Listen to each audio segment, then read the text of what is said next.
यहाँ पर डिस्कस करेंगे जो विजन आईएएस का टेस्ट नंबर 2 है, तो इसको डिस्कस कर लेंगे क्या यहाँ पर क्वेश्चन रहेंगे इसके। ठीक है, तो ये प्रीलिम्स के लिए टेस्ट रहेगा, जितना प्रीलिम्स के लिए अभी एग्जाम होना है 2024 में 26 मई को। ठीक है, तो यहाँ पर उसके लिए यहाँ पर ये पेपर रहेंगे। तो पहला पेपर मैं ऑलरेडी डिस्कस कर चुका हूँ, उसके कुछ पार्ट अभी बचे हुए हैं। मैं पहले पेपर का कुछ पार्ट में डिस्कस कर चुका हूँ, कुछ क्वेश्चन, तो बाकी मैं आपको डिस्कस कर दूंगा वो भी। यहाँ से मैं पार्ट जो टेस्ट नंबर 2 है, ये टेस्ट नंबर 2 स्टार्ट करते हैं। ठीक है, वो वाला मैं आपका जो पेंडिंग है वो मैं आपको पूरा कर दूंगा यहाँ पे। तो यहाँ टेस्ट 2 को स्टार्ट करते हैं, देखते हैं इसमें क्या क्वेश्चन रहेगा। और इससे पहले मैंने दृष्टि आईएएस का है वो भी टेस्ट यहाँ पे स्टार्ट कर दिया है, उसका भी पार्ट 1 मैंने आपको कल डाल दिया, तो वो भी आप यहाँ पर जाकर देख सकते हैं। ठीक है, तो स्टार्ट करते हैं क्वेश्चन।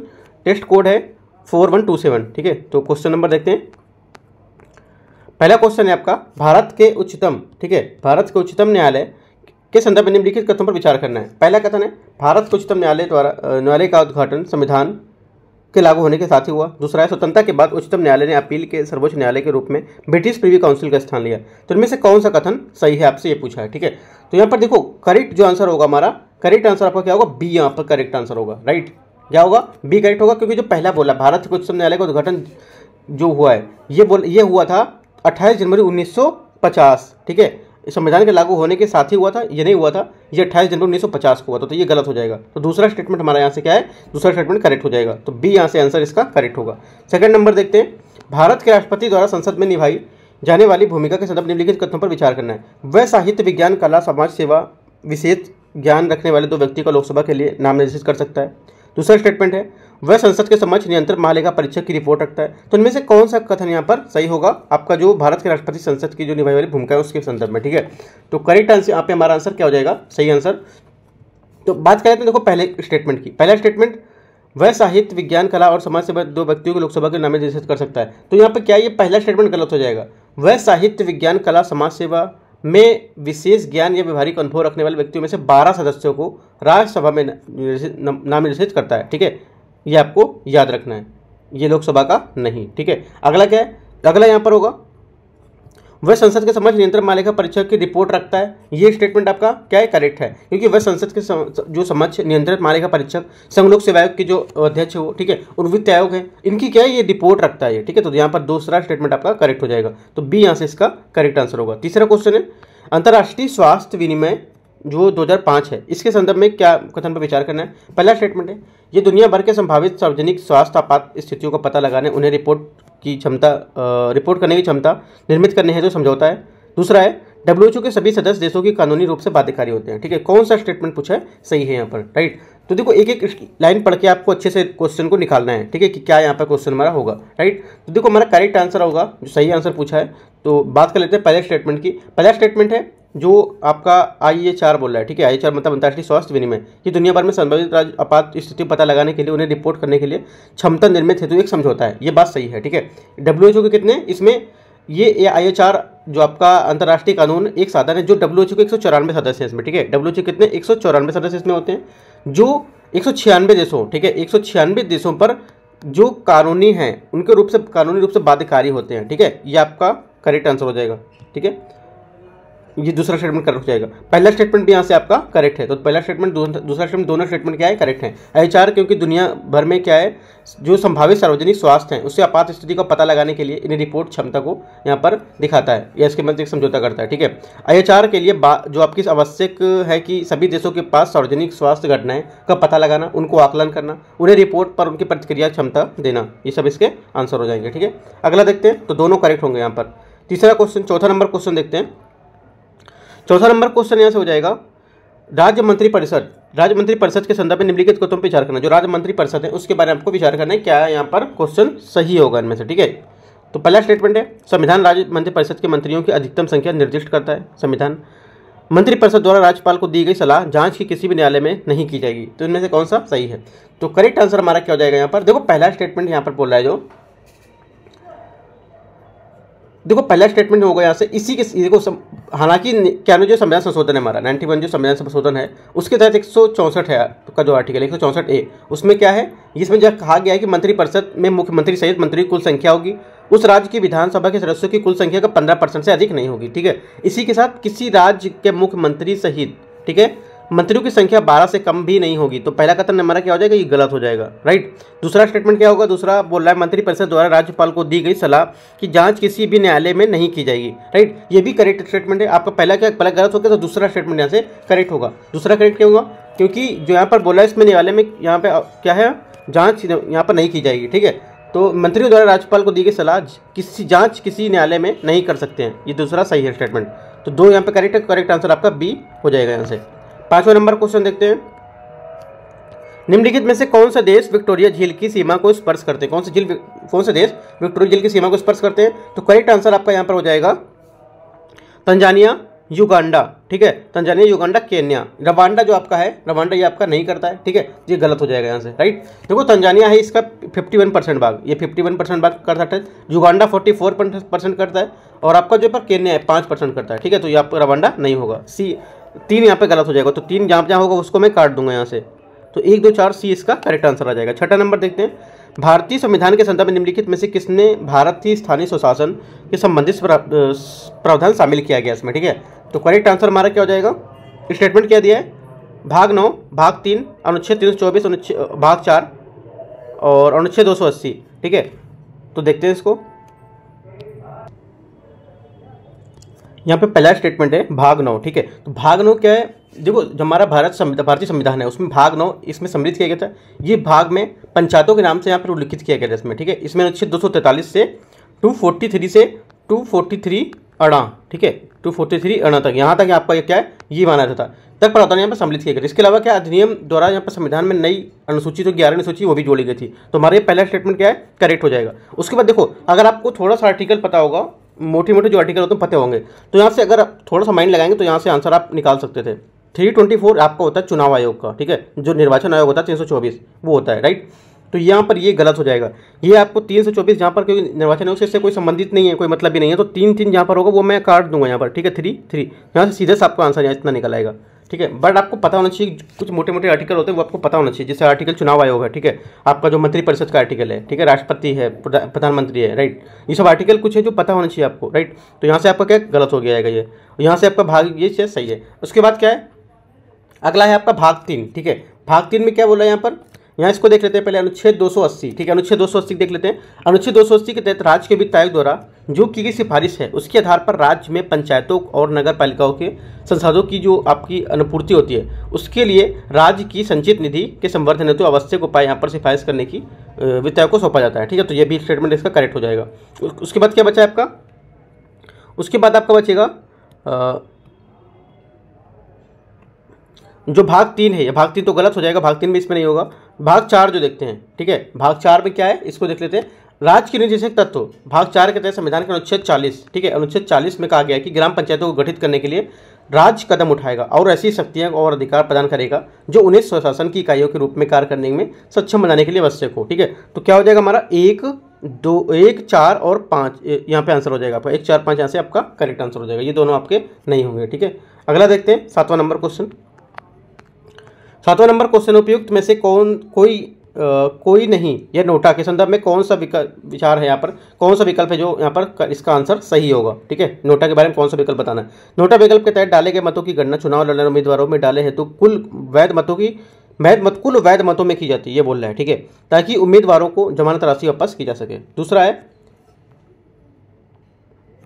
भले ही नोटा विकल्प के तहत डाले गए मत किसी उम्मीदवार के लिए डाले गए मतों की संख्या से अधिक हो, तब उससे अधिक मत प्राप्त करने वाले उम्मीदवार से को ही निर्वाचित घोषित किया जाएगा।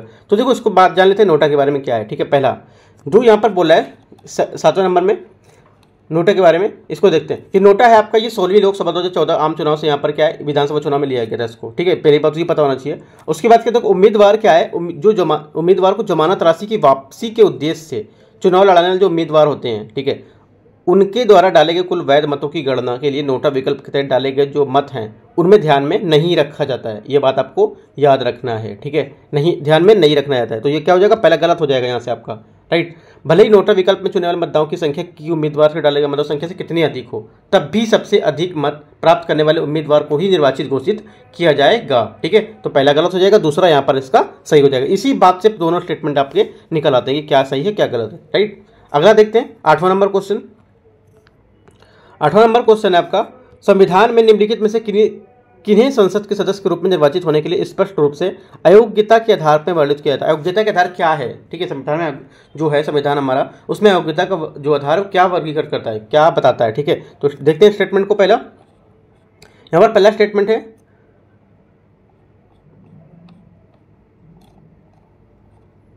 पहला स्टेटमेंट बोल रहा है यदि वह देखो पहला स्टेटमेंट वह संघ राज्य सरकार के अधीन कोई लाभ के पद धारण करता हो, तो इसी बात को लेके बोलते हैं ये भारत, ठीक है, ये वह भारत सरकार के राज्य सरकार के अधीन कोई लाभ का पद धारण करता है, ये संसद द्वारा की गई कोई पद या मंत्री को छोड़कर, ठीक है। ये पहला आपका करेक्ट हो जाएगा। दूसरा क्या है, पहला आपका करेक्ट हो जाएगा। दूसरा है वह अनुन्मोचित दिवालिया हो, ठीक है, वह क्या हो, अनुन्मोचित दिवालिया हो।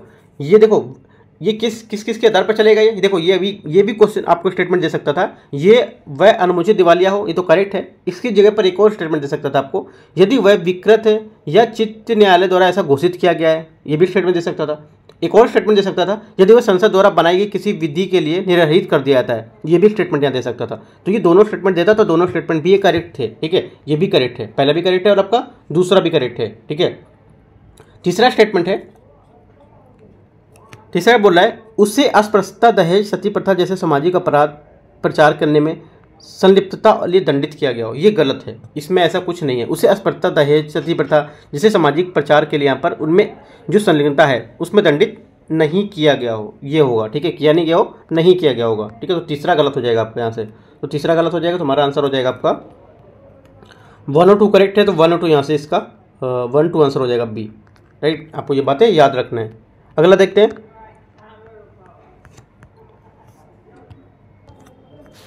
9वां नंबर क्वेश्चन। यहाँ से 9वां नंबर क्वेश्चन बोल रहा है राज्य विधानसभा के अध्यक्ष के संदर्भ में कथन आपको विचार करना है। राज्य विधानसभा है उसके बारे में आपको बताना है कि यहाँ पे क्या है, ठीक है। तो देखो देख लेते हैं इसमें राज्य विधानसभा के बारे में।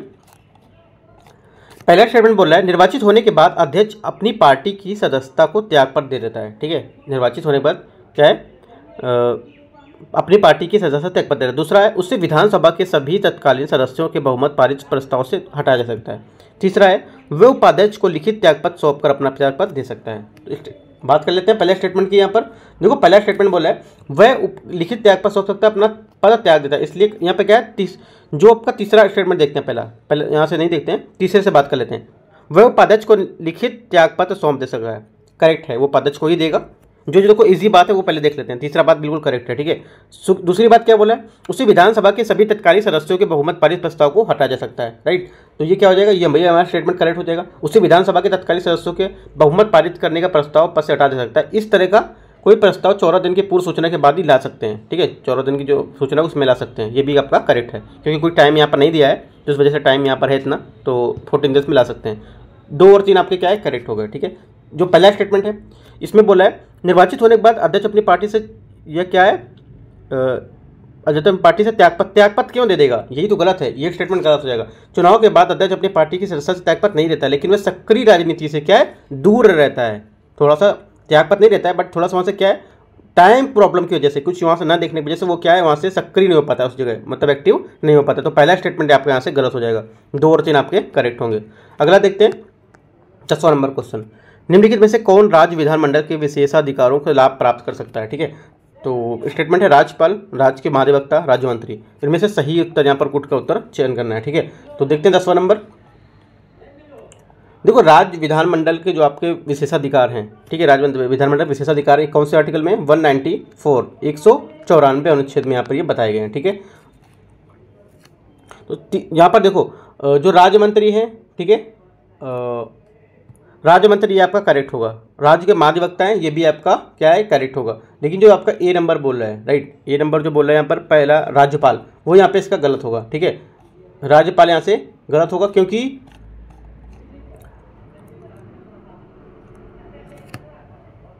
देखो राज्यपाल विधानमंडल के विशेषाधिकार को लाभ यहाँ पर नहीं प्राप्त कर सकता, ठीक है। तो ये आपका गलत हो जाएगा, राज्य के महाधिवक्ता और राज्य के मंत्री, ये 2 यहाँ से आपके आंसर करेक्ट होंगे। तो 2 3 यहाँ से सी करेक्ट हो जाएगा आंसर आपका। अगला क्या है 11 नंबर क्वेश्चन।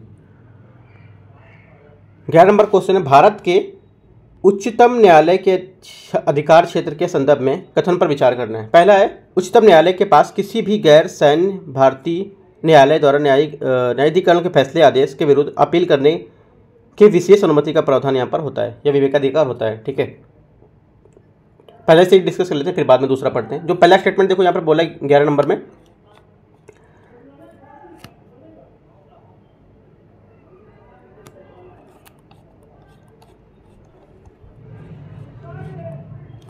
देखो उच्चतम न्यायालय देश के किसी भी न्यायालय या न्यायाधिकरण, सैन्य जो न्यायाधिकरण है और कोर्ट मार्शल को छोड़कर, ठीक है, इन दोनों को छोड़कर पारित किसी भी निर्णय के विरुद्ध अपील करने के लिए अपने विवेक से अनुमति देने के लिए अधिकार है। ठीक है, तो पहला स्टेटमेंट आपका करेक्ट हो जाएगा। दूसरा, उच्चतम न्यायालय किसी विधिक प्रश्न या राष्ट्रपति द्वारा निर्दिष्ट सार्वजनिक महत्व के मामले पर अपनी राय देने से इनकार कर सकता है। ठीक है, क्या है, अपनी राय देने से इनकार कर सकता है। तो यहाँ पर क्या है, दूसरा स्टेटमेंट भी आपका सही है। पहले मामले में राष्ट्रपति को उच्चतम न्यायालय में अपनी राय दे सकता है और देने से इनकार भी कर सकता है, दोनों स्टेटमेंट करेक्ट हैं। तीसरा स्टेटमेंट देखते हैं, उच्चतम न्यायालय ने अपने पूर्व निर्णयों पर अडिग रहने के लिए बाध्य नहीं है और न्याय या सामुदायिक कल्याण के हितों के लिए उसे विभिन्न निर्णय इसमें ले सकता है। राइट, तो ये भी स्टेटमेंट क्या आपका करेक्ट है। तो तीनों स्टेटमेंट क्या आपके करेक्ट हैं। ये क्या, इससे पूरा जो आपके निर्णय हैं, निर्णय या आदेश की समीक्षा करेंगे, इसमें की शक्ति इसकी प्राप्त होती है तीसरे वाले में। ठीक है, इसकी शक्ति प्राप्त होती है। इस प्रकार ये अपने पूर्व के निर्णय पर अडिग रहने के लिए बाध्य नहीं है, जैसा कि इसमें बताया गया, और न्याय या सामुदायिक कल्याण के हित में वो इसे विभिन्न निर्णय भी यहाँ पर ले सकता है। ठीक है, तो तीनों स्टेटमेंट आपके यहाँ पर बिल्कुल करेक्ट है। तो यहाँ पर जो आंसर करेक्ट होगा तीनों में वो आ जाएगा आंसर डी, यहाँ से करेक्ट हो जाएगा। तीनों स्टेटमेंट करेक्ट हैं। 12 नंबर क्वेश्चन है, फर्स्ट मूवर्स कोलिएशन FMC निम्नलिखित में से इस पर विचार करना है। जो आपको फर्स्ट मूवर कोलिएशन, इसके बारे में विचार करना है। पहला है, ये 7 औद्योगिक क्षेत्र को डिकार्बोनाइज करने की एक वैश्विक पहल है। ठीक है, पहला स्टेटमेंट है। दूसरा स्टेटमेंट क्या है, हाल ही में भारत वर्ल्ड इकोनॉमिक फोरम की जो आपके फर्स्ट मूवर्स कोलिएशन लीडरशिप है उसमें मीटिंग में भाग लिया है। तो कौन सा स्टेटमेंट सही है ये पूछा है यहाँ पर। ठीक है, 12 नंबर में। तो देखो पहले ही बात यहाँ पर बोला है, फर्स्ट मूवर कोलिएशन एक वैश्विक पहल है। राइट, वैश्विक पहल होती है जो कार्बन हटाने वाली नवीन तकनीकों के साथ कंपनियों को क्रय शक्ति के उपयोग के साथ हार्ड टू एबेट, ठीक है, हार्ड टू एबेट, ठीक है, हार्ड टू एबेट औद्योगिक क्षेत्रों को डिकार्बोनाइज करने के लिए करती है। तो पहला आपका यहाँ से करेक्ट हो जाएगा। दूसरा क्या है, इसे वर्ल्ड इकोनॉमिक फोरम के मूवर्स के लिए लीडरशिप मीटिंग में भाग लिया। तो दूसरा स्टेटमेंट भी आपका यहाँ पर बिल्कुल करेक्ट है। ठीक है, दूसरा स्टेटमेंट भी करेक्ट है। क्यों बताते हैं क्यों, थोड़ा सा पहले वाले में और डिस्कस कर लेते हैं। पहले में जैसे कि आपका रहेगा, इसमें कोलिएशन का गठन करने के लिए 50+ कंपनियां होती हैं। ठीक है, 50+ कंपनियां जो शून्य कार्बन प्रौद्योगिकियों के लिए व्यवसायीकरण के लिए एक शक्तिशाली बाजार को यहाँ पर बनाने का प्रयास करती हैं। राइट, पहले वाले में इतना और हो जाएगा यहाँ पर। जैसे कि आपको पता है कि जो तापमान है, वैसे तापमान 1.5 डिग्री सेंटीग्रेड तक सीमित रखने का लक्ष्य रखा गया आपको, है ना। तो ये चीज़ आपको यहाँ से इंपॉर्टेंट बन जाता है क्वेश्चन फर्स्ट मूवर्स कोलिएशन का। सेकंड स्टेटमेंट यहाँ से डिस्कस कर लेते हैं। जो दूसरा स्टेटमेंट बोल रहा है, तो इसको देखो, दूसरा स्टेटमेंट बोलेंगे इसमें, वर्ल्ड इकोनॉमिक फोरम की जो फर्स्ट मूवर कोलिएशन है इसकी लीडरशिप मीटिंग में आयोजित की गई थी। इसमें विश्व स्तर पर जलवायु संकट का सामना करने के लिए स्वच्छ ऊर्जा औद्योगिक, ठीक है, स्वच्छ ऊर्जा औद्योगिक प्रौद्योगिकी की सहायता से या उसकी आवश्यकता पर विचार विमर्श करने के लिए यहाँ पर इसे भारत द्वारा इस मीटिंग में भाग लिया गया था। ठीक है, भारत ने इसमें भाग लिया था।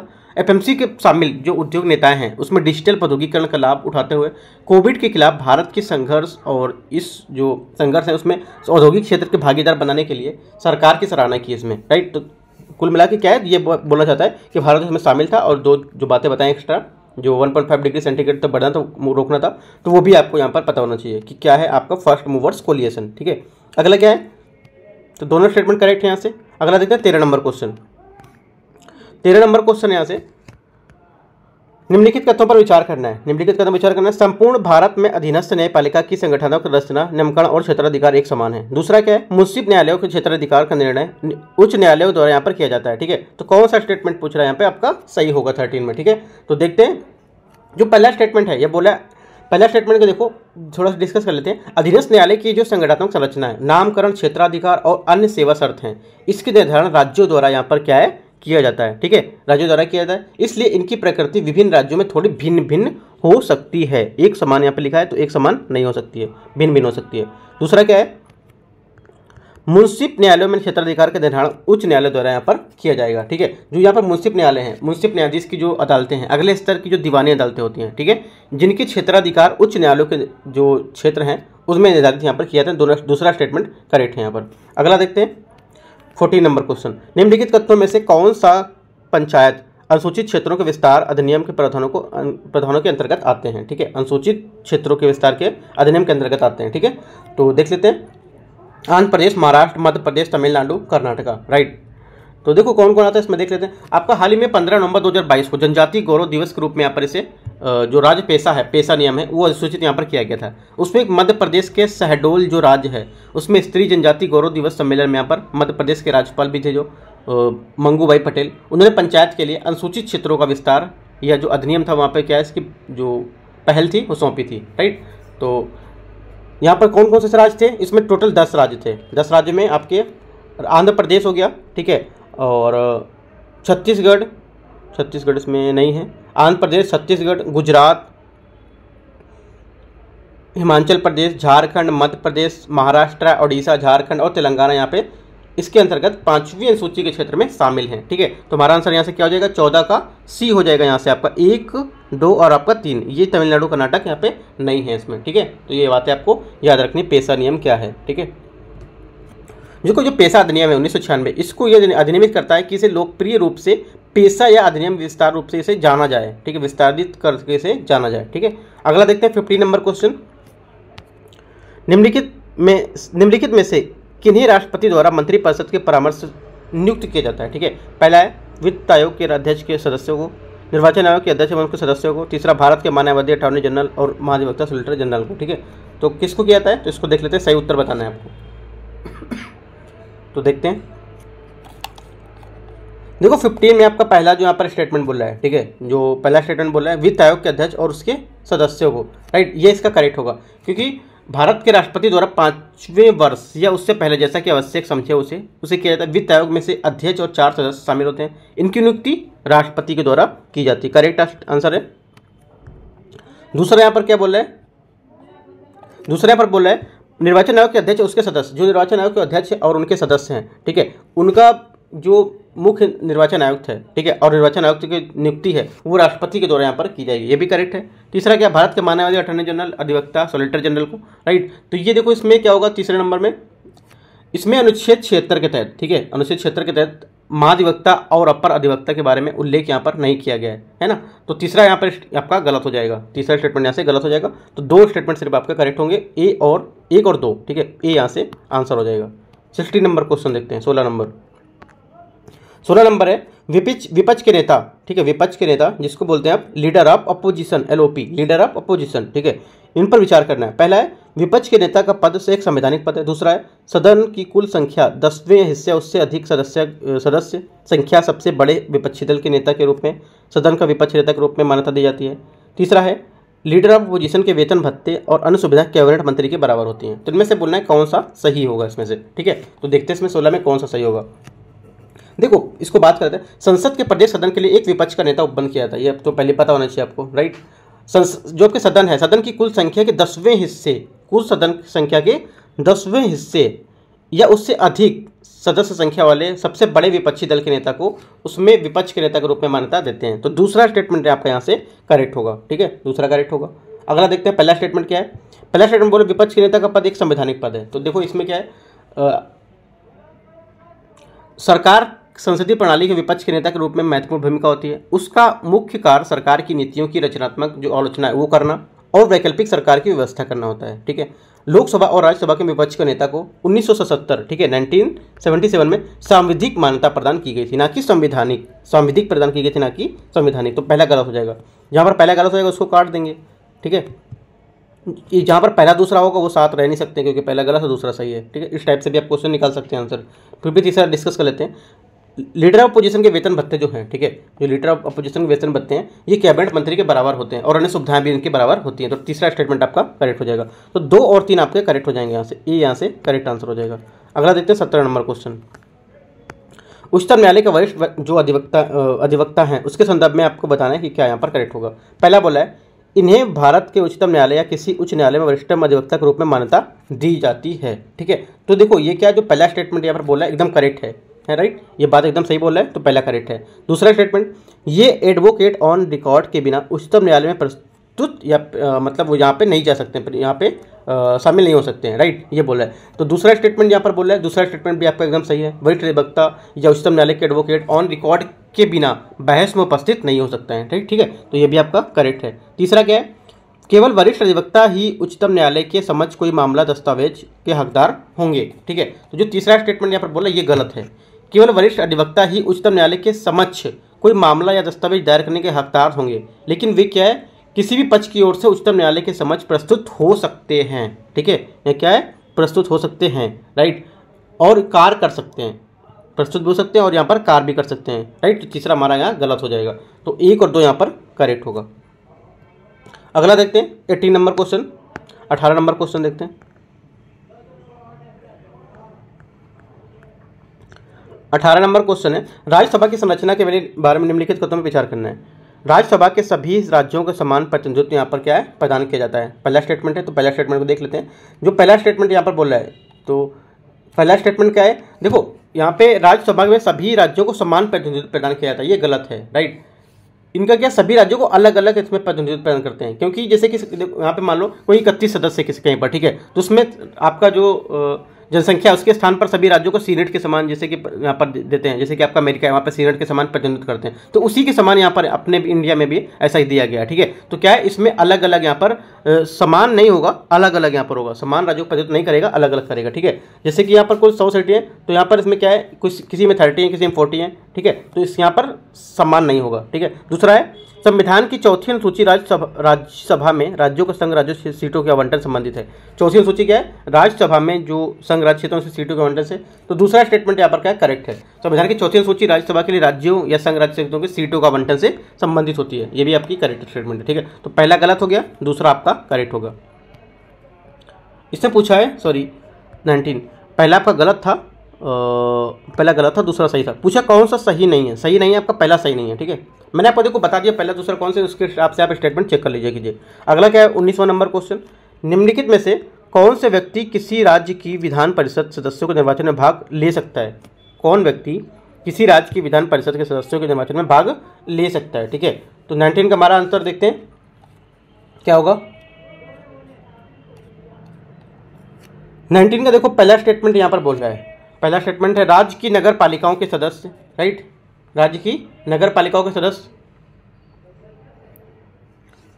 और राज्य में रह रहे 3 वर्ष से स्नातक, राज्य में रह रहे 3 वर्षों से अध्यापन कर रहे शिक्षक जो माध्यमिक शिक्षा से कम ना हो, राज्य विधानसभा के सदस्य, इनमें से कौन निर्वाचन सदस्य में भाग ले सकते हैं। ठीक, राइट। तो देखो यहाँ पर हमारा आंसर क्या हो जाएगा, यहाँ पे हमारा आंसर देखो सभी हो जाएंगे। ठीक है, यहाँ पे निर्वाचन सदस्य में भाग कौन ले सकता है, ये तो सभी ले सकते हैं, ये भी ले सकते हैं, ये भी ले, तो चारों यहाँ पर क्या इसमें भाग ले सकते हो, तो हमारा सी यहाँ से आंसर आपका करेक्ट हो जाएगा। ठीक है, सही उत्तर पूछा है, तो यहाँ पर सभी निर्वाचन क्षेत्र में भाग ले सकते हैं। इसमें अगला देखते हैं, उसमें कुछ इतना पूछना नहीं था, जितना जो आप थोड़ा सा रीड करेंगे तो समझ आ जाएगा क्या उसका आंसर था। 20 नंबर क्वेश्चन, महानगर योजना समिति के संदर्भ में निम्नलिखित को विचार करना है। जो महानगर योजना समिति है इसके बारे में बताना है। राज्य विधायिका महानगर योजना समिति की संरचना के लिए प्रावधान कर सकती है, पहला स्टेटमेंट आपका ये बोल रहा है। ठीक है, देखो पहला स्टेटमेंट क्या है, यहीं से डिस्कस करते चलते हैं। देखो जो कि महानगर क्षेत्र हैं, ठीक है, योजना है, इसके समन्वय के लिए यहाँ पर कुछ समिति कार्य करती हैं। ठीक है, समिति कार्य करती हैं, जैसे कि कुछ समिति अध्यक्ष हैं, इनकी निर्वाचन की विधि होती है, राइट, ये सब क्या है, राज्य महानगर योजना से समिति संबंधित होती है, तो पहला स्टेटमेंट करेक्ट हो जाएगा। दूसरा, इसके 3/4 सदस्य महानगर क्षेत्र में नगर पालिका निर्वाचित सदस्यों के पंचायतों के अध्यक्ष के रूप में यहाँ पर चुने जाते हैं। ठीक है, उसके बीच में यहाँ पर चुने जाते हैं, तो दूसरा गलत हो जाएगा। यहाँ से दूसरा गलत है, क्योंकि इस अधिनियम के अंतर्गत महानगर योजना, ठीक है, महानगर योजना समिति 2/3 सदस्य जो महानगर क्षेत्र हैं उसमें नगर पालिका के निर्वाचित सदस्य एवं पंचायतों के अध्यक्ष द्वारा यहाँ पर अपने बीच से चुने जाते हैं। ठीक है, कितना 3/4 नहीं होगा, 2/3 होगा। ठीक है, तो 2 गलत हो जाएगा यहाँ से। तीसरा क्या है, इन समितियों के अध्यक्ष द्वारा विकास योजना को राज्य सरकार को भेजा जाता है। इनका जो विकास योजना होता है राज्य सरकार को यहाँ पर क्या है, भेजते हैं, तो तीसरा स्टेटमेंट करेक्ट है। इन समिति के जो अध्यक्ष होते हैं इस विकास को राज्य सरकार के पास भेजते हैं, तो तीसरा करेक्ट है। पहला और तीसरा यहाँ पर करेक्ट हो जाएगा, सी इसका आंसर हो जाएगा। अगला देखते हैं 21 नंबर क्वेश्चन, निम्नलिखित में से किस मामले में राज्यपाल राष्ट्रपति को निर्देशित बिना अध्यादेश जारी नहीं कर सकता है। ठीक है, तो अलग अलग बातें हैं तीनों। यदि समान प्रावधानों वाले किसी विधेयक को विधानमंडल में इसकी प्रस्तुति के लिए राष्ट्रपति की पूर्व स्वीकृति आवश्यक हो। ठीक है, पहला स्टेटमेंट है ये, तो पहला स्टेटमेंट यहाँ से बोल रहा है, ये पहला स्टेटमेंट है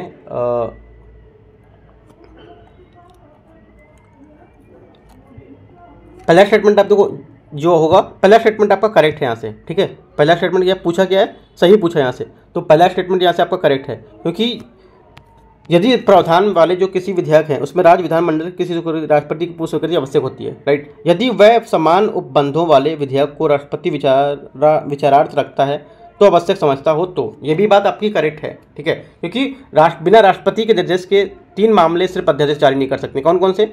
यदि समान जो प्रावधान वाले कोई विधेयक हैं वो, ठीक है, यदि वह समान उपबंध वाले कोई विधेयक राष्ट्रपति के लिए हो तो, ठीक है, यदि और राज्य विधानमंडल का कोई अधिनियम जो उसे राष्ट्रपति विचार विमर्श के लिए आरक्षित रखा गया तो वो क्या है, इन तीनों के लिए मामले अध्यादेश जारी यहाँ पर नहीं कर सकता उसके बिना, राइट। तो ये 3 बातें याद रखनी, बाकी आपके तीनों करेक्ट हैं, ठीक है। अगला देखते हैं 22वां नंबर क्वेश्चन को।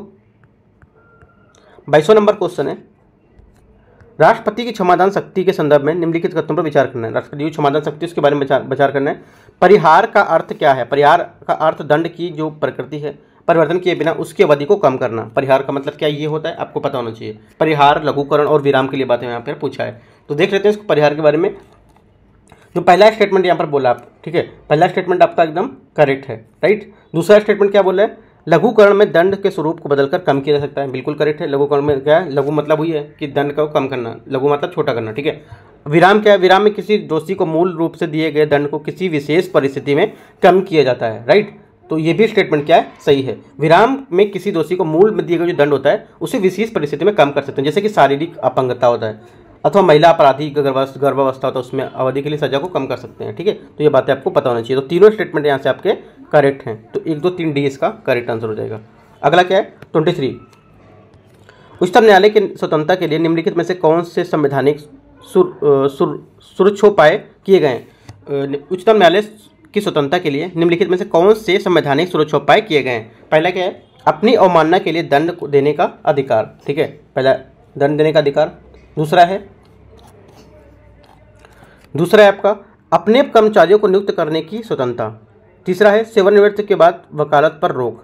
चौथा है दंड द्वारा इसके क्षेत्राधिकार को कम नहीं किया जा सकता है। संसद के द्वारा इस दंड नहीं होगा, संसद के द्वारा इसके क्षेत्राधिकार को कम नहीं किया जा सकता है। तो इनमें से कौन सा स्टेटमेंट पूछा है? सही होगा, राइट। देखो जो यहाँ से दिख रहा है आपको, सेवानिवृत्ति के बाद आप वकालत पर रोक, वकालत आप नहीं कर सकते, पहले ये तो मेरे को पता है। तीसरा तो आपको पता होना चाहिए, तीसरा सही होगा हमारा, ठीक है, तीसरा सही है। उसके बाद यहाँ पे बोल रहा है अपनी अवमानना के लिए दंड के लिए आदेश, अपने अवमानना के लिए दंड देने का अधिकार, ये भी आपका स्टेटमेंट एकदम करेक्ट है। अगर थोड़ा सा आपने रीड किया होगा उच्चतम न्यायालय की जो स्वतंत्रता है उसके बारे में, ठीक है, तो ये भी आपका स्टेटमेंट क्या होगा? करेक्ट होगा। तो यहाँ पर तीसरा और पहला हमारा क्या है? करेक्ट हो जाता है। तो पहला तीसरा यहाँ पर भी है और पहला तीसरा यहाँ पर भी, तो हमको यहाँ से 50% चांस हो गए कि मुझे सही करना है, ठीक है, सही हो जाएगा। उसके बाद देखते हैं जो यहाँ पर इसकी ये है अपनी कर्मचारियों को बिना नियुक्त करने की स्वतंत्रता, ये भी यहाँ पर आपका करेक्ट होगा, ठीक है। तो चारों स्टेटमेंट आपके एकदम करेक्ट होंगे। अगर आप रीड करेंगे उच्चतम न्यायालय की स्वतंत्रता के बारे में तो चारों बातें यहाँ पर एकदम करेक्ट हैं। तो डी यहाँ से इसका करेक्ट आंसर हो जाएगा, राइट। 2 स्टेटमेंट एलिमिनेट करेंगे अगर 50% आपका आता है, जैसे मेरे 50% आ रहा था, 2 यहाँ पे आंसर करेक्ट थे मेरे, पहला और दूसरा करेक्ट था, ये आ रहा था ये और ये आ रहा था, ठीक है। तो हमारे 50% होगा कि ये करेक्ट है। तो आपको यहाँ पर आंसर को रिस्क ले लेना चाहिए। अगर ऐसा आंसर आप करते हैं, 2 आंसर आपके आ रहे हैं बट दोनों सही होना चाहिए, आपको रखना चाहिए कि दोनों मेरे पे एकदम सही आंकड़े लगा रहे हो तो, ठीक है। तो वहाँ पर आपको रिस्क ले लेना चाहिए, ठीक है, वहाँ पर आपको जो भी अपना मन है उसके हिसाब से आप टिक मार सकते हैं, ठीक है। यहाँ पे देखो जो भी मैं टॉपिक डिस्कस कर रहा हूँ, जैसे उच्चतम न्यायालय के टॉपिक डिस्कस कर रहा हूँ स्वतंत्रता के बारे में, तो आपको एक A4 पेज में लिख लेना है उच्चतम न्यायालय की स्वतंत्रता का टॉपिक, वो आपको अच्छे से पढ़ लेना है, लक्ष्मीकांत बुक से पढ़ लेना है या नोट्स से जो भी पढ़ते हो आप, ठीक है। जैसे राज्यपाल के बारे में पूछा, राज्यपाल क्या क्या निर्देश जारी कर सकता है, वो भी यहाँ पर जाके पढ़ सकते हैं।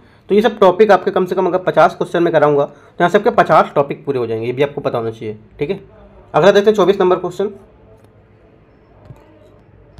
24 नंबर क्वेश्चन है निम्नलिखित कथनों पर विचार करना है। राज्यपाल संबंधित राज्य उच्च न्यायालय के न्यायाधीशों की नियुक्ति के लिए राष्ट्रपति के परामर्श की बात करता है। दूसरा है किसी राज्य में जिला न्यायाधीशों की नियुक्ति, पदस्थापना या पदोन्नति राज्यपाल के द्वारा उच्च न्यायालय के परामर्श से की जाती है। तो कौन सा स्टेटमेंट यहाँ पर आपका करेक्ट होगा 24 में, ठीक है। तो देखते हैं, देखो 24 में बोल रहा है, पहला जो यहाँ पर स्टेटमेंट है इसका पहला स्टेटमेंट है ये आपका गलत होगा। क्यों गलत होगा? क्योंकि उच्चतम न्यायालय के न्यायाधीशों की नियुक्ति राष्ट्रपति के द्वारा यहाँ पर की जाती है, ठीक है, राष्ट्रपति के द्वारा की जाती है। उच्च न्यायालय के मुख्य न्यायाधीश की नियुक्ति राष्ट्रपति के द्वारा मुख्य न्यायाधीश के संबंधित और राज्यपाल परामर्श के बाद ये नियुक्ति करते हैं, ठीक है, ये गलत हो जाएगा पहला।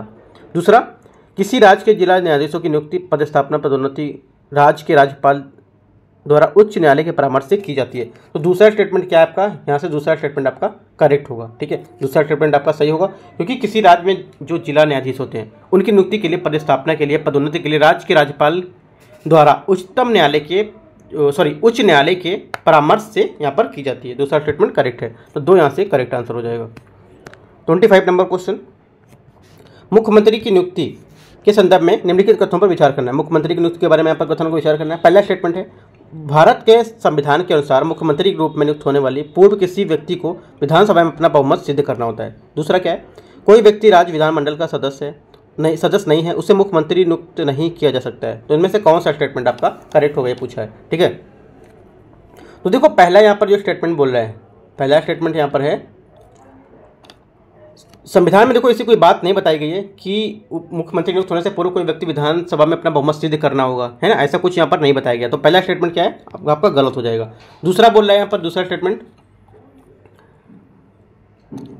स्टेटमेंट आपके यहाँ पर है, कोई व्यक्ति जो राज्य विधानमंडल का सदस्य नहीं है उसे मुख्यमंत्री के रूप में नियुक्त किया जा सकता है, ठीक है, नियुक्त किया जा सकता है। तो हमारा क्या है, ये भी स्टेटमेंट आपका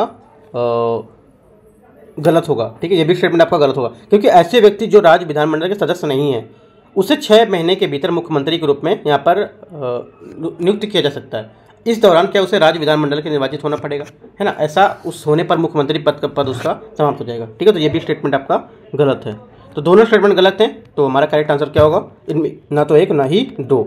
26 नंबर क्वेश्चन देखते हैं, परामर्शदात्री, ठीक है, परामर्शदात्री समितियों के संदर्भ में कथनों पर विचार करना है। पहला, ये समितियां मंत्रियों एवं संसद के सदस्यों के बीच सरकार की नीतियां और कार्यक्रमों पर अनौपचारिक चर्चा हेतु मंच प्रदान करती हैं। दूसरा है, इन समितियों का गठन संसदीय कार्य मंत्रालय द्वारा यहाँ पर किया जाता है। कौन सा कथन यहाँ पर सही है 26 नंबर में, ठीक है।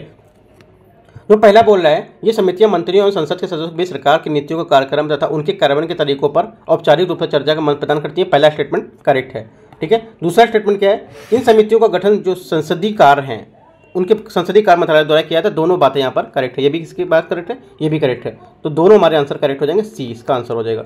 27वां नंबर क्वेश्चन देखते हैं। 27वां नंबर क्वेश्चन यहाँ से, 73वें संविधान संशोधन के तहत इनमें से कौन से अनिवार्य उपबंध है, 73वें संविधान संशोधन के तहत इनमें से कौन से जो अनिवार्य उपबंध हैं वो हैं। आपको कब पता होगा, जब आपको 73वां संविधान संशोधन पता होगा कि 73वां संविधान संशोधन है क्या, ठीक है, जब आप ये क्वेश्चन कर पाएंगे, राइट। जो 73वां संविधान संशोधन है इसमें 2 स्वैच्छिक, ठीक है, अनिवार्य स्वैच्छिक जो श्रेणियाँ हैं उसमें वर्गीकृत किया गया इसको, राइट। इस अधिनियम में अनिवार्य या बाध्यकारी बोलते हैं जिसको, ठीक है, उपबंधों को नई पंचायत राज व्यवस्था का गठन करने का कानून यहाँ पर इसमें शामिल किया जाना आवश्यक होता है, राइट। तो इसमें से अनिवार्य हमारे क्या क्या है, एक गांव या दूसरे गांव के जो ग्राम सभा का गठन, ये हो जाएगा, ठीक है, और एक गांव मध्यवर्ती जिला स्तर से पंचायतों का गठन, ये भी इसमें हो जाएगा, ठीक है।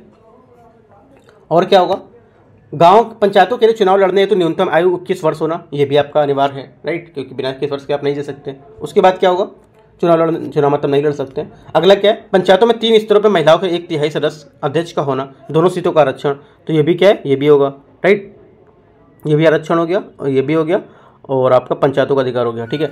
उसके बाद क्या होगा, पंचायतों में चुनाव कराने के लिए राज्य निर्वाचन आयोग की स्थापना, ठीक है, राज्य निर्वाचन आयोग की स्थापना कराना पड़ेगा, ये भी होगा, ठीक है। तो हमारे जो आंसर हो जाएंगे इसमें, देखो काफ़ी ज़्यादा इसके पॉइंट्स हैं, जरूरी नहीं कितने पॉइंट्स आपसे पेपर में देगा, कुछ और भी पॉइंट दे सकते हो, जैसे जिला पंचायतों में मध्यवर्ती चुनाव पंचायत के अध्यक्ष को प्रतिनिधित्व करना, ठीक है, जिला पंचायत अध्यक्ष का प्रतिनिधित्व करना, ग्राम पंचायत अध्यक्ष के चुनाव के तरीकों का निर्धारण करना, ये सब क्या 73वें संविधान संशोधन में अनिवार्य उपबंध हैं, ठीक है।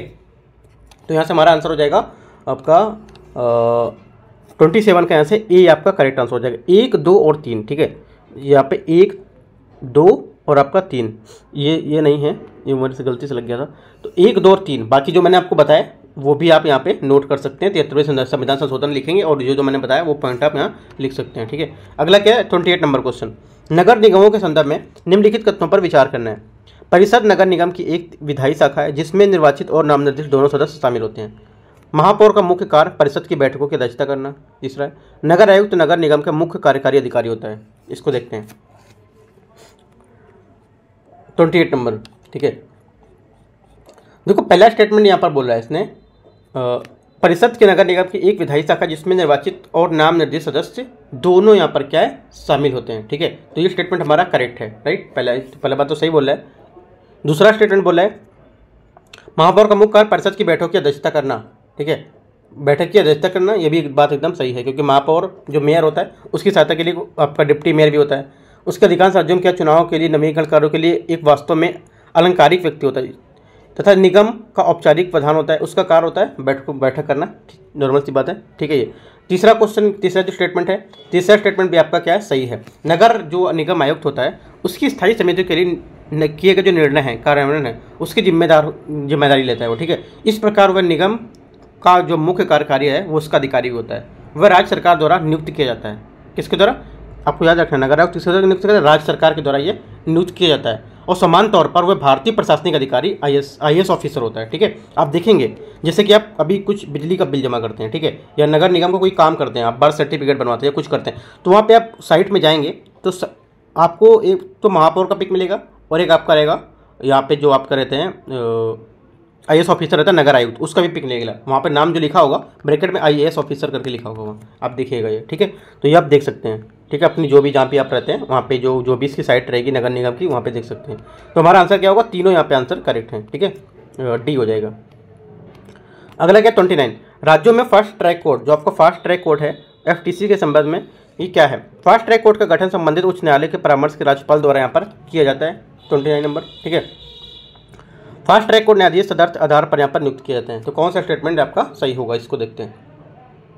देखो पहला स्टेटमेंट आपको बोल रहा है जो फास्ट ट्रैक कोर्ट संबंधित जो उच्च न्यायालय है उसके परामर्श से राज्यपाल के द्वारा यहाँ पर किया जाता है, ये क्या है, ये गलत हो जाएगा आपका, ठीक है, क्योंकि अब जो आपका फास्ट ट्रैक कोर्ट है संबंधित उच्च न्यायालय का परामर्श राज्य सरकारों द्वारा यहाँ पर किया था, ना कि राज्यपाल के द्वारा। दूसरा क्या है, इसके तदर्थ नियुक्त किया, तो दूसरा स्टेटमेंट आपका करेक्ट है, तो बी यहाँ से इसका करेक्ट आंसर हो जाएगा। 30 नंबर देखते हैं। 30 नंबर है, सदन की अनुमति के बिना राज्य विधानमंडल का एक सदस्य अधिकतम कितने समय के लिए सदन की बैठकों में अनुपस्थित रह सकता है, ठीक है। तो करेक्ट आंसर आपका 30 क्या हो जाएगा, 60 दिन, ठीक है, 60 दिन तक ये क्या है रह सकता है, राइट। अगला क्या है, 31, निम्नलिखित में से कौन से व्यक्ति भारत के राष्ट्रपति के निर्वाचन के लिए निर्वाचक मंडल में शामिल होते हैं, ठीक है। तो स्टेटमेंट हमारा देख लेते हैं क्या क्या है।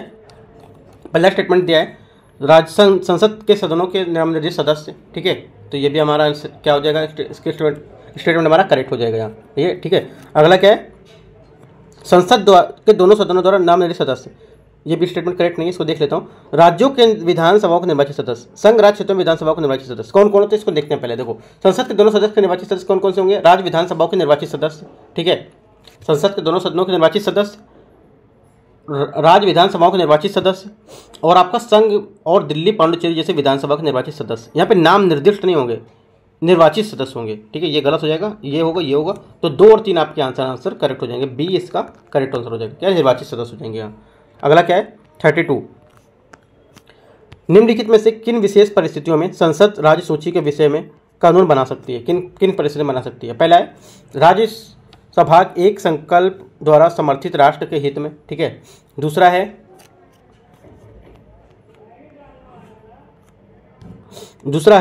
दो या दो से अधिक राज्यों के संसद के अनुरोध करने की स्थिति में, ठीक है। तीसरा है अंतर्राष्ट्रीय संधियों में समझौते करने लागू में। चौथा राज्य विधानसभा के चुनाव के कारण आदर्श आचार संहिता लागू करने की स्थिति में, ठीक है। तो देखो यहाँ पे तीन परिस्थिति दी हैं, उसमें तो ये क्या है, लागू कर सकती है, राइट। जो उसके बाद यहाँ पे चौथी परिस्थिति दी रखा है, राज्य विधानसभा के चुनाव के कारण आदर्श आचार संहिता स्थिति में, तो वो गलत हो जाएगा यहाँ, राइट, ये नहीं होगा।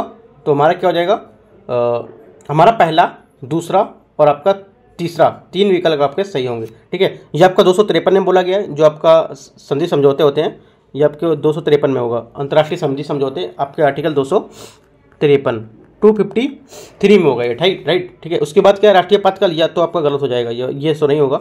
जो आपका 2 या 2 से अधिक राज्य से अनुरोध करने की स्थिति है वो आपका यहाँ से करेक्ट होगा। तो राज्यों के बीच समझौता होता है 252 में होता है वो, राइट, 252। तो यहाँ से चौथा स्टेटमेंट आपका गलत हो जाएगा, ये 3 के लिए कानून बना सकता है। अगला क्या है, 33 नंबर क्वेश्चन। 33 क्वेश्चन है,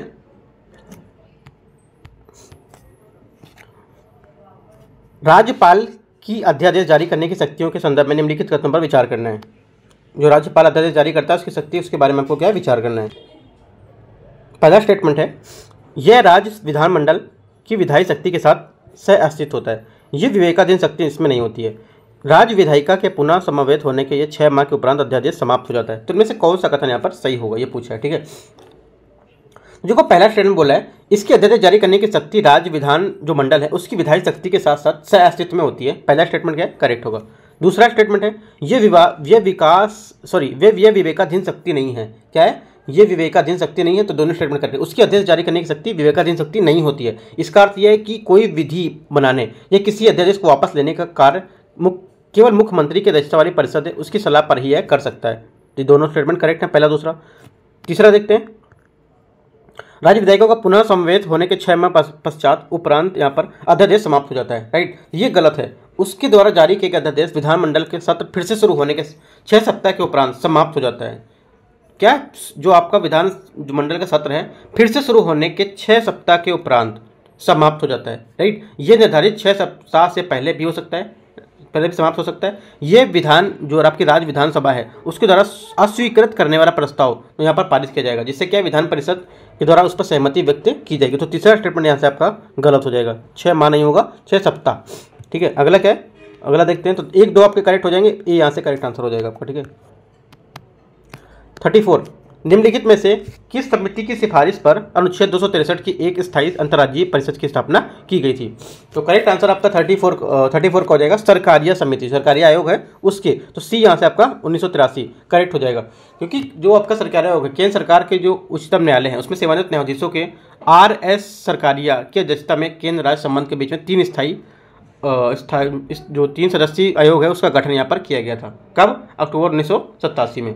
ठीक है, आपको याद रखना है। अगला क्या? 35, चौधरी रहमत अली के संदर्भ में निम्नलिखित कथनों पर विचार करना है। उसे पाकिस्तान शब्द प्रस्तावित करने का श्रेय दिया जाता है। दूसरा है 1940 से मुस्लिम लीग लाहौर अधिवेशन में इसे पाकिस्तान के निर्माण का विचार करने का समर्थन दिया था। कौन सा स्टेटमेंट इसमें करेक्ट होगा 35 में? तो 35 का हमारा आंसर क्या हो जाएगा? देखते हैं इसको। देखो, जो पहला बोल रहा है, पहला स्टेटमेंट, उसे पाकिस्तान से प्रतिपादन करने का श्रेय दिया जाता है। ठीक है, चौधरी रहमत अली पाकिस्तान संसद के यहाँ पर श्रेय दिया जाता है, करेक्ट बात है। ठीक है, पाकिस्तान राष्ट्रीय आंदोलन के संस्थापक के रूप में भी इसे प्रस्तुत किया गया था। राइट, 28 जनवरी 1933 को रहमत अली द्वारा नाउ और नेवर, ठीक है, RV2 live of Paris for ever शीर्षक से मुक्त जो पुस्तिका थी वो भी जारी की थी। तो हमारा पहला स्टेटमेंट गलत सही हो जाएगा। ठीक है, पहला स्टेटमेंट एकदम करेक्ट है। दूसरा क्या है? 1940 से मुस्लिम लाहौर इसमें पाकिस्तान के निर्माण के विचार का समर्थन किया था। ठीक है, तो ये क्या है? ये स्टेटमेंट हमारा क्या है? गलत हो जाएगा। ठीक है, क्यों? क्योंकि प्रसिद्ध लाहौर जो प्रस्ताव था 1940 में पारित किया गया था। ठीक है, इस प्रस्ताव में समर्थन किया गया था कि भारत उत्तर के जो पश्चिम और पूर्वी क्षेत्र हैं उसमें मुस्लिम बहुल जो क्षेत्र हैं उसमें स्वतंत्र राज्यों के लिए गठन के लिए यहाँ पर किया जाना चाहिए था। इस स्वतंत्र राज्यों को संगठक इकाइयाँ या स्वायत्त संप्रभु होंगी। राइट, यद्यपि इस प्रस्ताव में पाकिस्तान शब्द का यहाँ पर उल्लेख नहीं हुआ था। ठीक है, तो यहाँ पर ये गलत हो जाएगा। तो पहला स्टेटमेंट करेक्ट होगा। अगला देखते हैं, 36 नंबर क्वेश्चन। 36 क्वेश्चन है, ग्राम सभा के संदर्भ में निम्नलिखित कथनों पर विचार करना है। जो ग्राम सभा है उसके बारे में विचार करना है। यह पंचायत क्षेत्र के सभी पात्र मतदाताओं के मिलकर बनी एक ग्राम स्तरीय सभा होती है। दूसरा, ये ग्राम स्तर पर उन शक्तियों का प्रयोग कर ऐसे कार्य निष्पादित कर सकती है जो राज्य विधानमंडल के निर्धारित किए गए हैं। ठीक है, तो कौन सा स्टेटमेंट यहाँ से इसमें करेक्ट होगा ये बताना है। ठीक है, तो 36 में हमारा आंसर यहाँ पर हो जाएगा। पहला बोल रहा है यह पंचायत क्षेत्र में सभी पात्र मतदाताओं से मिलकर बनी एक ग्राम स्तरीय सभा है, ये गलत है। राइट, पहला स्टेटमेंट क्या है? गलत हो जाए, क्योंकि इस प्रकार पंचायत क्षेत्र में सभी पंजीकृत मतदाताओं से मिलकर बनने वाली एक ग्राम स्तरीय सभा होती है। ठीक है, कौन? सभी पंजीकृत मतदाता। ठीक है, ना कि सभी पात्र मतदाता। ठीक है, ये गलत हो जाएगा आपका। राइट, यहाँ से ग्राम, देखो ये ग्राम स्तर पर उन व्यक्तियों का प्रयोग ऐसे जो कार्य है निष्कासित कर सकती है जो राज्य विधानमंडल द्वारा निर्धारित यहाँ पर किए गए हैं। तो दूसरा स्टेटमेंट आपका करेक्ट हो जाएगा, ये गलत हो जाएगा। तो बी यहाँ से आपका करेक्ट आंसर हो जाएगा। ठीक है, 37 नंबर देखते हैं। 37 है, निम्नलिखित कथनों पर विचार करना है। ट्रांसक्रिप्टोम एक कोशिका के विद्यमान सभी RNA अणुओं में एक पूर्ण समुच्चय होता है जो DNA में आनुवांशिक जानकारी प्राप्त करता है। ठीक है, पहला स्टेटमेंट है। दूसरा स्टेटमेंट है, RNA एक न्यूक्लिक एसिड है जो सभी जीवित कोशिकाओं में मौजूद होता है। ठीक है, तो इसमें से बोला कौन सा स्टेटमेंट यहाँ पर आपका करेक्ट होगा 37 में। तो देखो 37 में हमारा क्या होगा, जो संपूर्ण RNA होता है इसके परिदृश्य जो सामूहिक रूप से ट्रांसक्रिप्टोम है उसके रूप में इसको जानते हैं। ठीक है, इसकी मैपिंग शोधकर्ता को किसी व्यक्ति की जीन अभिव्यक्ति से बेहतर ढंग से समझाने में मदद मिलती है। तो पहला स्टेटमेंट क्या है? करेक्ट हो जाएगा यहाँ से। दूसरा स्टेटमेंट है आपका जो आपका राइबोन्यूक्लिक एसिड है RNA। ठीक है, RNA एक न्यूक्लिक एसिड है जो सभी जीवित कोशिकाओं में मौजूद होता है। इसकी संरचना DNA के समान होती है। राइट, RNA का सबसे सामान्य स्वीकृत कार्य DNA को प्रोटीन में बदलना। राइट, हालांकि वर्तमान में वैज्ञानिकों का मानना है कि अधिकांश RNA प्रोटीन का निर्माण नहीं करते हैं, बल्कि इसके बजाय ये सेल संरचना को प्रभावित करने या जीन को विनियमित करने जैसी भूमिका निभाते हैं। तो हमारा दूसरा स्टेटमेंट क्या हो जाएगा, सही हो जाएगा, राइट। तो हमारे क्या दोनों स्टेटमेंट यहाँ से आपके करेक्ट है, तो सी इसका करेक्ट आंसर हो जाएगा। अगला देखते हैं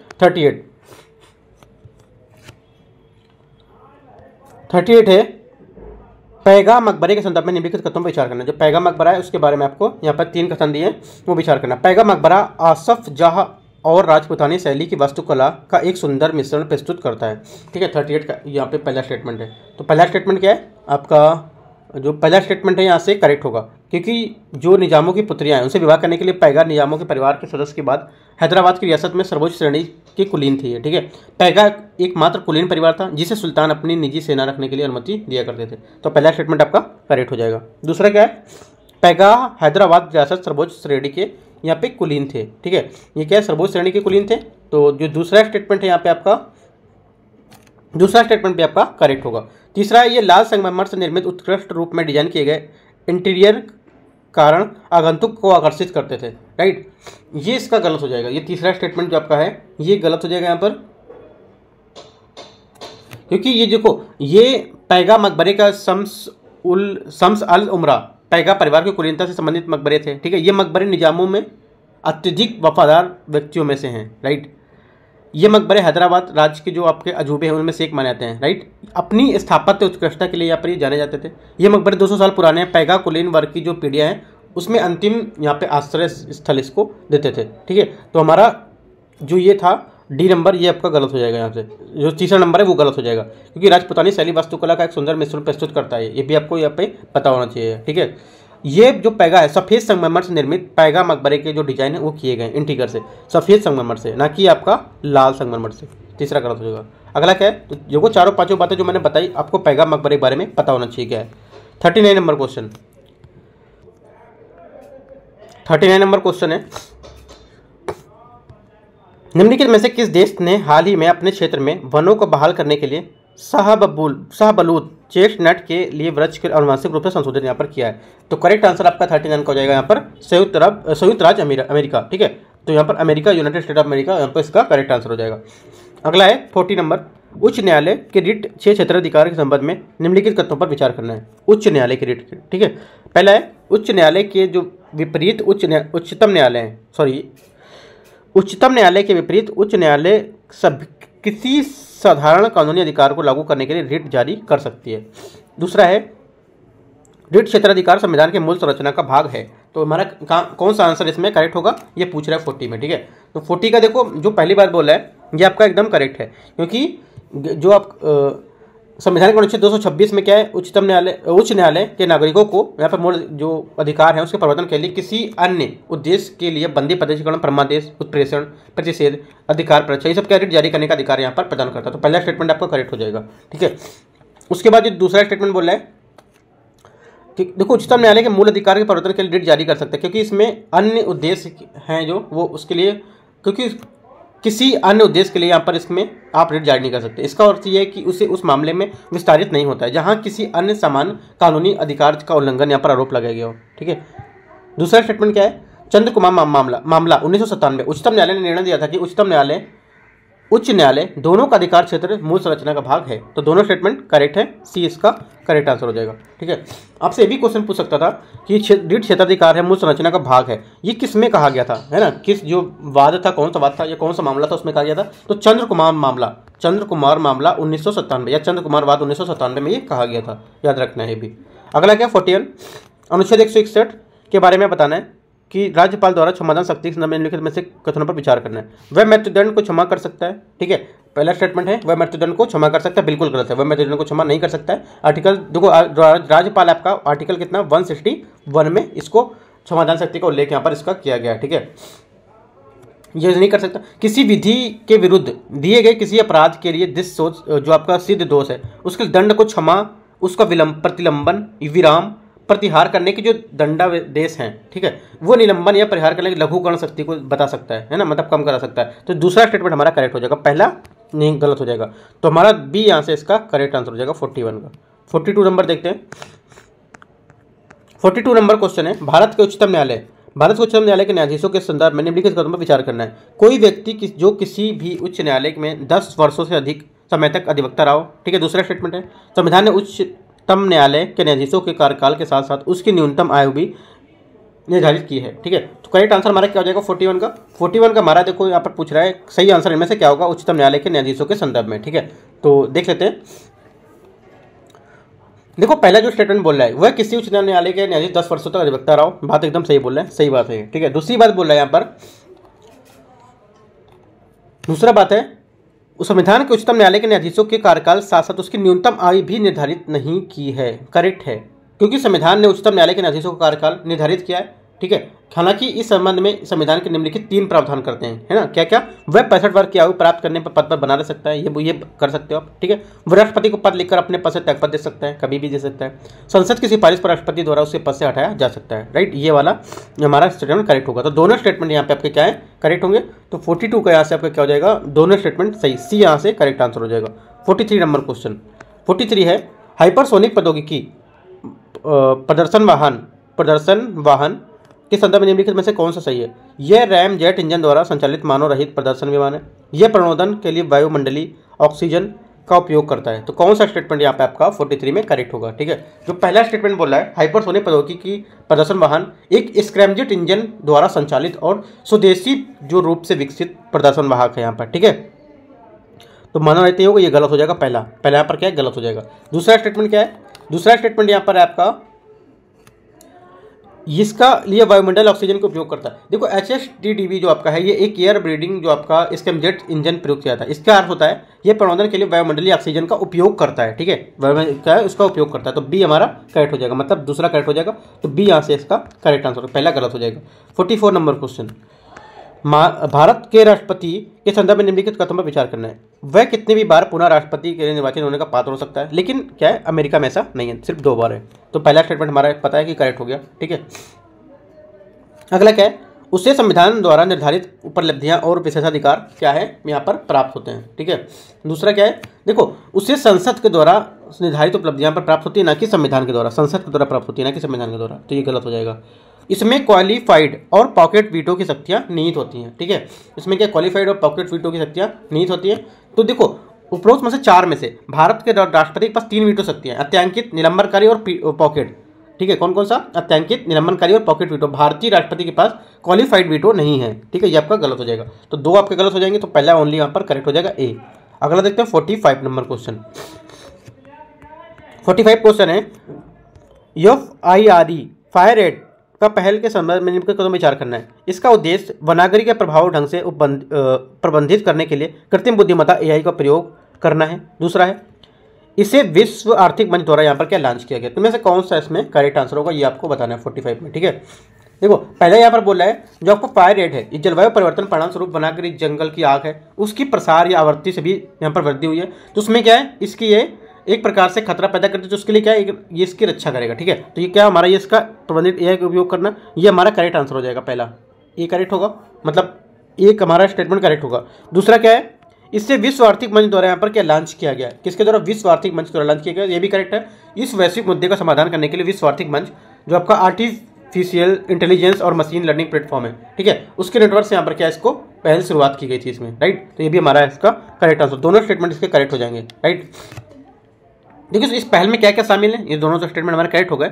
इसमें शामिल क्या क्या है, वनाग्नि का एक जो आपका डायनेमिक जो जोखिम नक्शा है वो भी मिलता है, जो मौसम के आधार पर वनाग्नि संभावना को रैंक देता है कि क्या इसकी रैंक होगी, ठीक है। जंगल में जो आग लगती है इसकी स्थिति से पूर्व अनुकूलित संसाधन के मानचित्र का उपयोग कराया गया, ठीक है। तो ये भी होगा। तो काफ़ी इंपॉर्टेंट चीज़ है ये जो आपका फायर रेट है। तो हमारा सी यहाँ से करेक्ट आंसर हो जाएगा, दोनों बातें करेक्ट है।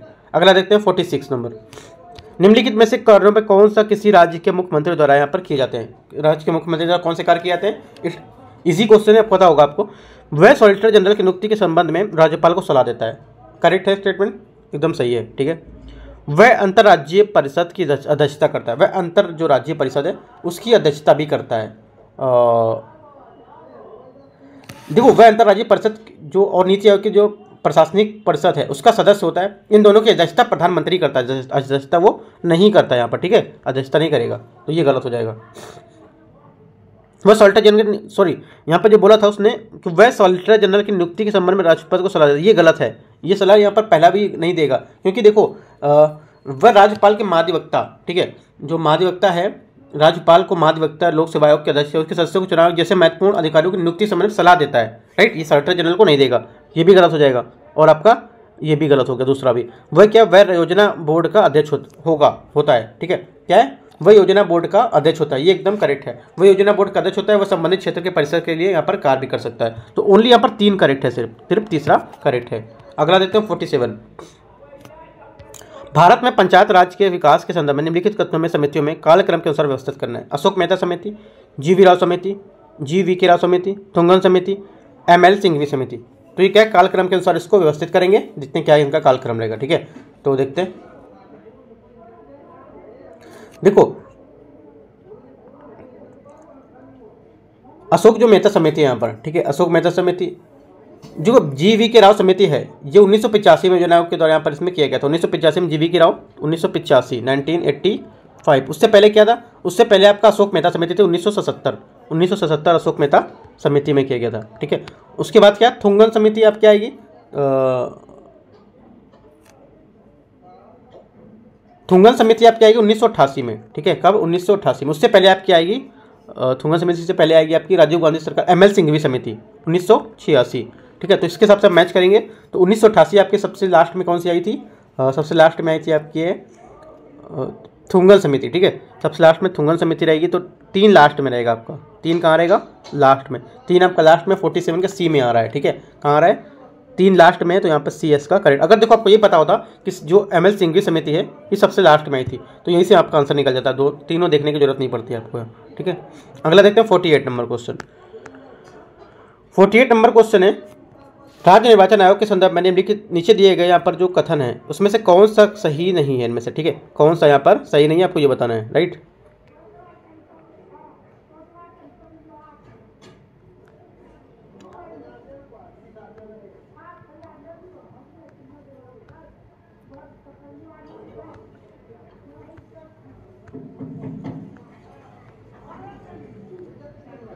इसको देख लेते हैं, राज्य निर्वाचन आयोग के संदर्भ में नीचे दिए गए कौन सा यहाँ पर सही नहीं है, तो इसको देखते हैं, ठीक है।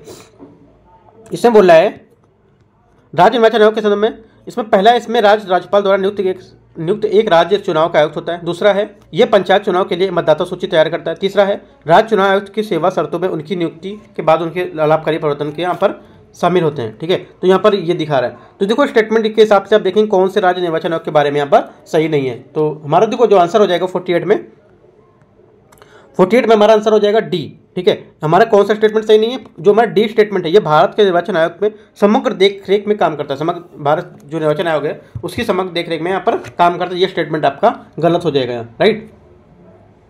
क्योंकि राज्य जो निर्वाचन आयुक्त है एक स्वतंत्र अधिकारी होता है, यह ना तो भारत निर्वाचन आयोग से जुड़ा है और ना ही उसके नियंत्रण में होता है। तो D इसका करेक्ट आंसर हो जाएगा। अगला कौन सा आंसर है, अगला हमारा क्वेश्चन है 49 नंबर क्वेश्चन, ठीक है। 49 क्वेश्चन देखते हैं, पंचायतों की अवधि के संदर्भ में निम्नलिखित कथनों पर विचार करना। जो पंचायतों की अवधि है उसके बारे में हमको क्या विचार करना है। पहला है हर स्तर पर पंचायतों को 5 साल का कार्यकाल यहाँ पर प्रदान किया जाए। दूसरा, किसी पंचायत के समय से पहले भंग होने पर बार बार नए सिरे से चुनाव कराया जाना चाहिए। तीसरा स्टेटमेंट है समय से पूर्व विघटन के पश्चात, ठीक है, समय से पूर्व विघटन के पश्चात पुनर्गठित एक पंचायत के 5 वर्ष की पूर्ण अवधि का यहाँ पर लाभ नहीं मिलता है। तो इनमें से कौन सा स्टेटमेंट आपसे पूछा है यहाँ पर पंचायत की अवधि के बारे में सही होगा, राइट। तो करेक्ट आंसर हमारा क्या हो जाएगा 49 का हमारा C यहाँ से आंसर करेक्ट हो जाएगा। 1 और 3 देखो, जो पहली बातें बोल रहा है और जो तीसरी बात है, पहली और तीसरी, हर स्तर पर पंचायतों को 5 साल तक कार्यकाल यहाँ पर प्रदान किया था। पहली बात है समय से पूर्व विघटन के पश्चात पुनर्गठित एक पंचायतों को 5 वर्ष की पूर्ण अवधि के यहाँ पर लाभ नहीं मिलता है, ठीक है। तो यहाँ पर विघटन के पश्चात यहाँ पर अवधि का लाभ नहीं मिलेगा। तो 1 और 3 दोनों स्टेटमेंट यहाँ पर करेक्ट हो जाएंगे। अगला क्या लास्ट क्वेश्चन रहेगा 50 नंबर क्वेश्चन, और उसके बाद मैं बाद में डिस्कस करूँगा और सेकंड पार्ट में 50 क्वेश्चन। और पहला यहाँ पर 50 नंबर क्वेश्चन में बोल रहा है,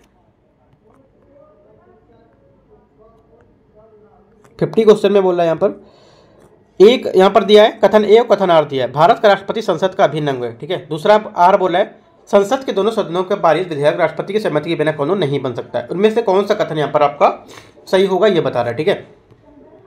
देखो जो बोल रहा है पहला यहाँ पर बोल रहा है कि भारत का राष्ट्रपति संसद का अभिन्न अंग होता है, ये क्या एकदम करेक्ट है, ठीक है, ये बात एकदम करेक्ट है। दूसरी बात क्या बोल रहा है संसद के दोनों सदनों का पारित करने विधेयक राष्ट्रपति से बिना कानून नहीं बन सकते। यही बात है तुम सही, तो दोनों बातें क्या है, सही बोल रहा है। लेकिन